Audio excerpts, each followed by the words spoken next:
సినీ నటుడు పోసాని కృష్ణమురళి గారిని సోషల్ మీడియాలో అసభ్య పదజాలంతో తిట్టాడని చెప్పి ఈ రాష్ట్రంలో 14 కేసులు నమోదు చేయడం జరిగింది. ఇప్పటి వరకు కూడా 14 చోట్ల 14 కేసులు 14 పోలీస్ స్టేషన్లో రికార్డు చేయడం జరిగింది. ఈరోజు రాజంపేట నుంచి నర్సరావుపేట తీసుకొస్తున్నారు. ఆన్ ద వేలో ఉన్నాడు కృష్ణమురళి గారు. ఈరోజు ఏంటి కంప్లైంట్ ఏంటని ఒక్కసారి చూస్తే, నర్సరావుపేటలో కొట్టా కిరణ్ అనే తెలుగుదేశం పార్టీ నాయకుడు ఇచ్చిన కంప్లైంట్.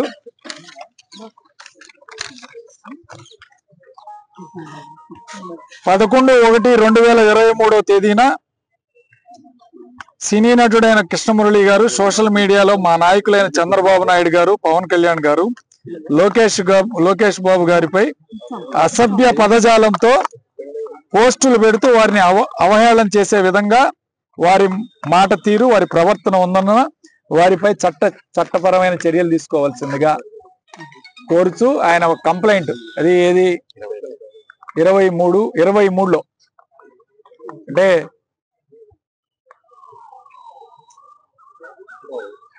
ఇవన్నీ కూడా ఇప్పుడు ఏ సెక్షన్ల కింద పెట్టారంటే 504, 67 IT, ఇవన్నీ కూడా 7 సంవత్సరాల లోపు శిక్ష పడే విధంగా కేసులు. కానీ దీనికి మామూలుగా 41 నోటీస్ ఇచ్చి ఇంటికి పంపించే కేసు. కానీ చంద్రబాబు నాయుడు ఒప్పుకోవటం లేదు, లోకేష్ బాబు గారు ఒప్పుకోవటం లేదు, పవన్ కళ్యాణ్ గారు ఒప్పుకోవటం లేదని 14 కేసులు పెట్టి 14 రోజులు 14 స్టేషన్లో తిప్పాలని తెలుగుదేశం పార్టీ నిర్ణయం చేసినందువలన ఈరోజు ఆయన్ని రాజంపేట నుంచి నర్సరావుపేట తీసుకురావటం, రేపు మళ్ళీ బాపట్లలో పీటీ వారెంట్ వేశారంట, రేపు బాపట్ల తీసుకెళ్ళటం, అక్కడి నుంచి దాదాపు మిగిలిన 11 స్టేషన్లు కూడా తిప్పే విధంగా పెట్టారు. ఇది మరి ఎవరి రాజ్యాంగమో తెలియదు, భారత రాజ్యాంగమా లేకపోతే లోకేష్ రాజ్యాంగం నడుస్తుంది ఈ రాష్ట్రంలో? ఒక్కసారి ప్రజలు అర్థం చేసుకోవాలి. 7 సంవత్సరాల లోపు శిక్ష పడే వాటన్నిటికి కూడా 41 నోటీస్ ఇవ్వాలని చెప్పి సుప్రీంకోర్టు ఆర్డర్ను కూడా పక్కన పెట్టి కేవలం వాళ్ళ ప్రభుత్వం ఉంది కదా అని ఇంత దురాగతంగా, ఇంత అన్యాయంగా ఈరోజు ఒక వ్యక్తి మీద, సరే ఒక వ్యక్తి అన్నాడు మాట్లాడినాడు అనుకోండి, ఒక స్టేషన్లో ఒక కేసు పెడతారా, లేకపోతే 14 చోట్ల 14 కేసులు పెడతారా? ఇది ఎక్కడ న్యాయం అండి?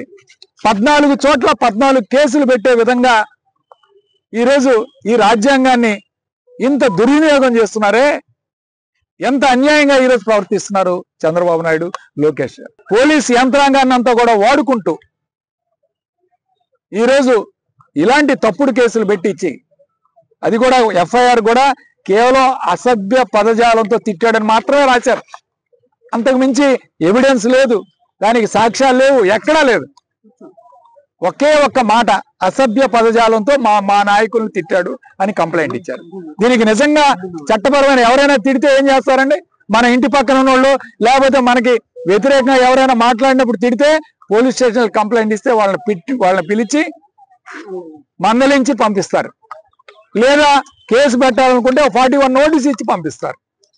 దాన్ని ఇవాళ ఈ విధంగా ఎంత దుర్మార్గంగా పరిపాలన చేస్తున్నారో ఒక్కసారి ప్రజలు అర్థం చేసుకోవాలి. ఆయన ఆరోగ్యం బాగలేదు, 60 సంవత్సరాల పైచీలకు, గుండెలో స్టెంట్లు వేయించుకున్నాడు, దానికి మందులు వాడుతున్నాడు అని వాళ్ళ భార్య రిక్వెస్ట్ చేసినా, ఎవరు రిక్వెస్ట్ చేసినా ఆయన్ని తీసుకొచ్చి ఇవాళ వాళ్ళ ఆనందం కోసం ఇవాళ ఈ కార్యక్రమం చేస్తున్నారు. నేను ఒకటే చెప్తున్నాను, అధికారం ఎప్పుడు శాశ్వతం కాదు, మీకు గుర్తుపెట్టుకోండి. ఇవాళ 14 కేసులు పెట్టారు, రేపు 30 కేసులు పెట్టే కార్యక్రమం కూడా జరుగుతుంది ప్రతి ఒక్కరికి అని చెప్పి కూడా హెచ్చరించే కార్యక్రమం చేస్తున్నారు. వీళ్ళందరినీ వదిలిపెట్టే ప్రసక్తే లేదు. ఇవాళ ఒక ముఖ్యమంత్రి మాట్లాడుతున్నాడు, నిన్న మొన్న ఒక ముఖ్యమంత్రి అంటే రాజ్యాంగ పదవిలో ఉండాల్సిన వ్యక్తి చంద్రబాబు నాయుడు. ఆయన అంటున్నాడు, వైఎస్ఆర్ కాంగ్రెస్ పార్టీ వాళ్ళకి డైరెక్ట్ గా కానీ ఇండైరెక్ట్ గా కానీ వాళ్ళకి ఏదైనా ఉపకారం చేస్తే సహించేది లేదు, పాముకి పాలు పోసినట్లే అవుతుంది అని చెప్పి ఒక ముఖ్యమంత్రి స్థానంలో ఉన్న వ్యక్తి మాట్లాడుతున్నాడు.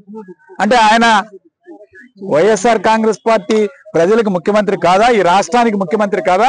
కేవలం ఆయనకు ఓటేసిన వాళ్ళకే ముఖ్యమంత్రి? ఒక రాజ్యాంగ పదవిలో ఉండి రాజ్యాంగం ప్రకారం ప్రమాణ స్వీకారం చేసిన ముఖ్యమంత్రి ఇవాళ ఇంత ఏకపక్షంగా ఆయన మొదటి రోజు ముఖ్యమంత్రిగా బాధ్యత తీసుకున్నప్పుడే చెప్పాడు పోలీసు వారికి కలెక్టర్ మీటింగ్లో ఏం చెప్పాడు? రాజ్యాంగ పరిపాలన జరుగుతుందని చెప్పాడు. రాజ్యాంగ పరిపాలన అనేది పార్టీ పరంగా ఎవరైతే ఉన్నారో వాళ్ళందరికీ కూడా మేలు చేసే కార్యక్రమం చేయాలి మీరు, మేము చెప్తే ఏది ఒక రాజకీయ పరిపాలన జరుగుతుందని చెప్పాడు చంద్రబాబు నాయుడు గారు. ముఖ్యమంత్రి స్థానంలో ఉన్న వ్యక్తి ఈ విధంగా మాట్లాడితే ఇక కింద స్థాయిలో ఎవరైనా ఏం పని చేస్తారండి? చాలా అన్యాయంగా ఈ రాష్ట్రంలో పరిపాలన జరుగుతూ ఉంది. కేవలం విర్రవీగుతూ ఉన్నారు. ప్రజల్లో ఆల్రెడీ వ్యతిరేకత వచ్చింది. ఇవాళ ఉత్తరాంధ్ర ఉపాధ్యాయుల ఎమ్మెల్సీలో ఒకసారి తీసుకోండి.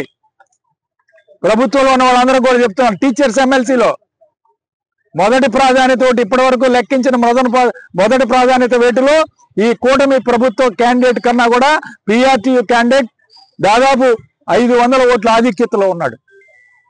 ఇవాళ టీచర్స్ అందరూ వ్యతిరేకంగా ఓటేశారు లేదా? మీరు గుర్తుపెట్టుకోండి, ఎన్నో రోజులు పట్టలేదు, 9 నెలల్లోనే ఈ ప్రభుత్వం మీద తీవ్ర వ్యతిరేకత ఈరోజు ప్రజల్లో ఉంది.